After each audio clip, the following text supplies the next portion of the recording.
Weche makelo kuyo en ni miyo moro majegni 48 dinne tesendo bila Mashinyalu kitude gi goyo kendo nego jaode bang' bedo gi gwandruok. Komachielo jal moro modak gi Ng'ole kaunti ma Vihiga kwayo kony mondo mi oik nyithinde 2 bang' min nyithindogo nego nyithindogo tok chwanyruok e kindgi. Jafwambo marwa Anthony Achayo nigi ler mathoth. Mae kaka jopiny e gweng' moro mayudre kar od chung bura Mashinyalu nochiwo gi buok bang' miyo moro goyo mochuo nego jaode bang' bedo gi gwandruok mag dak.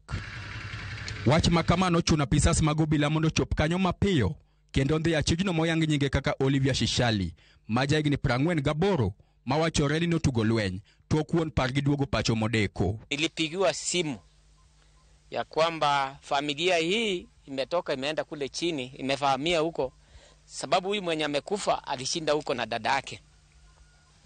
Kidogo baadaye kidogo tena nikapigiwa simu ya kwamba amekufa. Kwa mtoto yangu kichwa imepasuka, ametoka damu kwa masikio na kwa mdomo nimeusunika.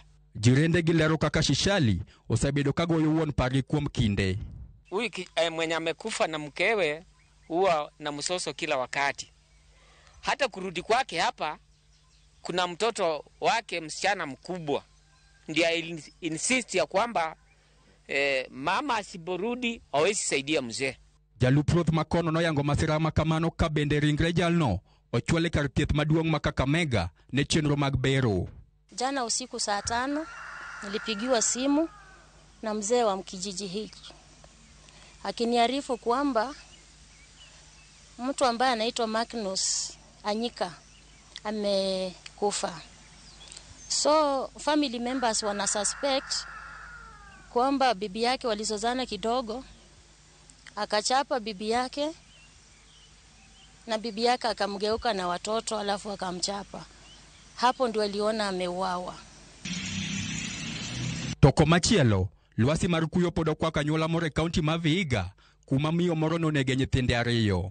Jaod miyono, Francis Budoi, mabende odak gi Ng'ol, lero kaka minode notimo tim makoch makamano, mabende sano weye gi midhiero mathoth. Niliwaza mambo mengi hiyo wakati alipomaliza watoto. Lakini nikaambia tu Mungu, nipe hekima na maarifa. Nikaambia Mungu nisaidie. Francis wacho ni en kama tek kagowi mar kamika ni ringre nyithindogo ni malo moewe. So changamoto yenye niko nayo kwa saa hii ni mambo na moche na penye nitasika watoto. Sina penye nitawapeleka na sina bili ya moche sina na hayo vile nitalipa. Francis mabende odak e ot mipango bende nigi pek ka wuon odno dwaro mondo muk odeno kendo many kama chielo modhi dake.